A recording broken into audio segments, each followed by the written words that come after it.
¿Cuál es la realidad social que se vive en Palestina con el tema queer? Porque a mí me interesa mucho, que también escribiste un artículo sobre los bares y demás, que hay algunos bares allí. ¿Cómo es la realidad? La realidad, no jurídicamente. Sí, pues la sociedad palestina tiene un componente religioso muy arraigado, ¿vale? Lo que la hace muy homófoba. Y no solamente musulmán, sino cristiano también.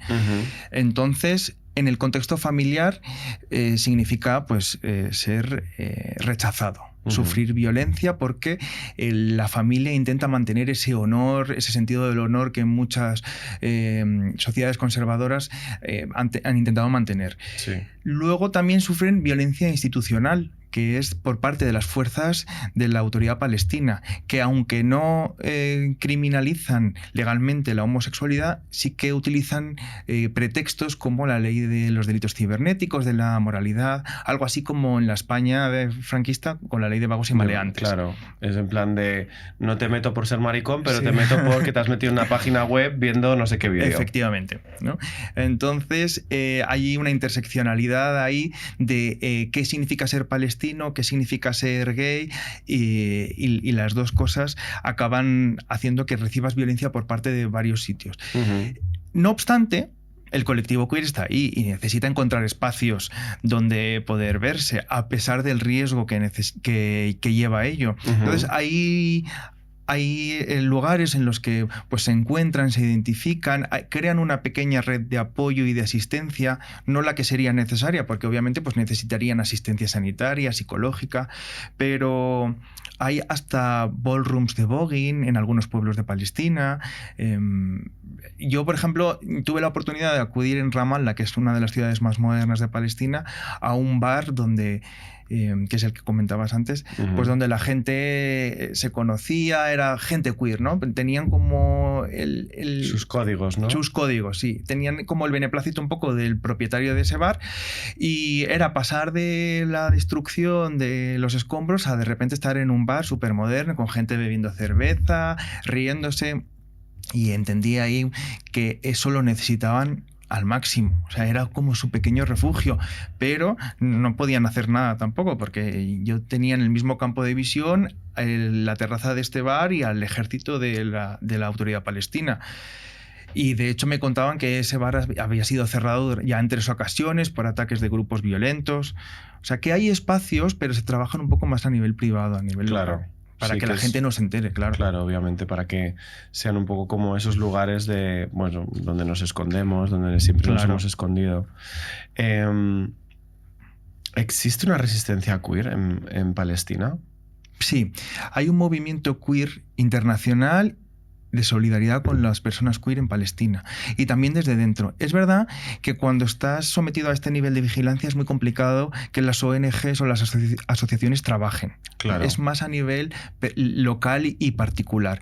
Pero... Por eso también, ¿no? Porque entiendo que si tú tienes redes sociales o compartes mensajes o intercambias mensajes, también te estás poniendo en peligro, porque te estás como identificando frente a pues un ejército o otras personas que sean homófobas, transfobas, etcétera, y que puedan ir en contra tuyo, ¿no? Claro, con sencillos gestos te conviertes en un activista de repente, pero los hay, ¿eh? Hay gente que pone en riesgo su vida para poder hacer avanzar a la comunidad queer en Palestina, y sobre todo desde fuera, y hay todo un movimiento académico también de estudios LGTB queer palestinos, que esto ayuda muchísimo, ¿no? a hacer un análisis más exhaustivo, más estructurado de la comunidad queer palestina.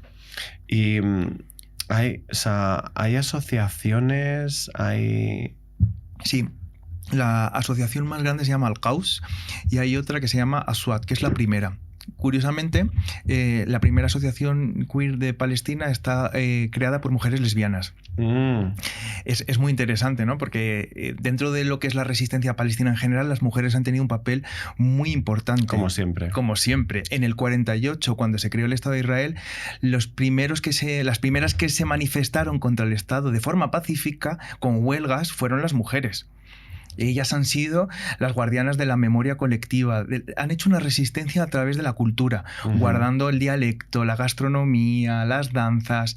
Para mí el trabajo que han hecho ellas es mucho más importante que el trabajo que han podido hacer los hombres a través de la resistencia armada. Me voy del tema.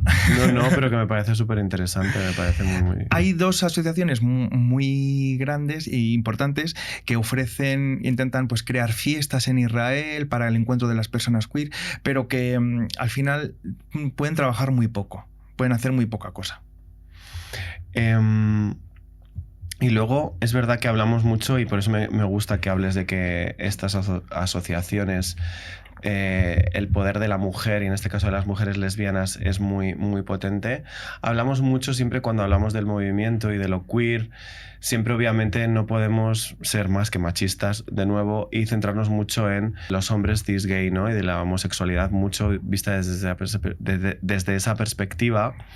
Pero como por ejemplo es la situación precisamente para otro tipo de identidades, ¿no? Por ejemplo, para las lesbianas que ya me has comentado que son las grandes adalides de respetar y de trasladar esta cultura a lo largo del tiempo, o de las personas trans o de las personas no binarias, como desgraciadamente, claro, como ocurre en la mayoría de países, el colectivo que peor se lleva, o que se lleva la peor parte, es el colectivo trans.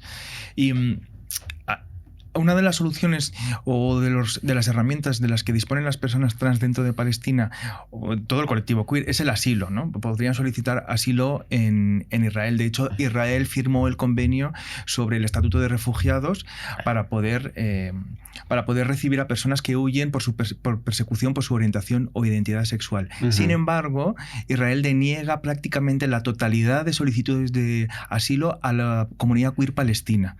De hecho, a nivel mundial tiene la tasa de reconocimiento de asilo más baja, o sea, el 0,06%. Y ese 0,06% son gente que vienen de Eritrea y de Sudán.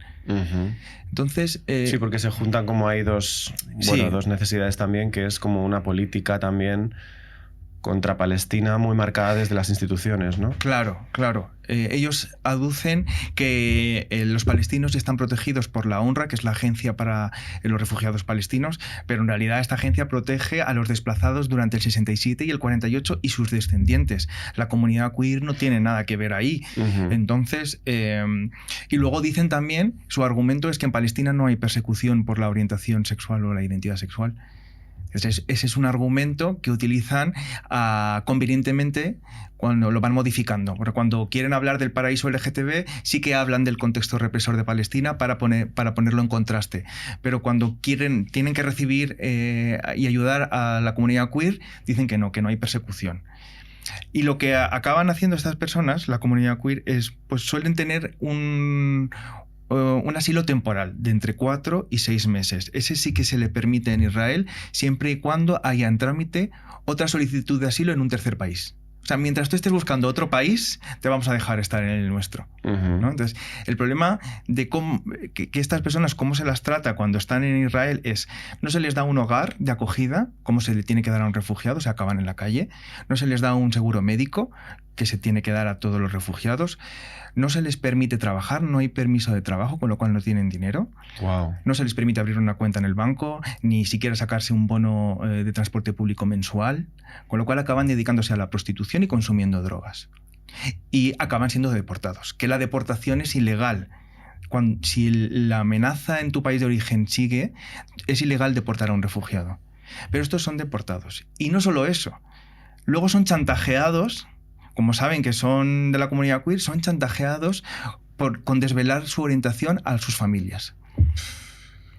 Les piden que se conviertan en informantes, es decir, para no desvelar su orientación. Cuando son informantes les piden, si se va a organizar alguna manifestación, los nombres de las personas que son disidentes, incluso los nombres de los niños que lanzan piedras a los jeeps cuando hay redadas, ¿no?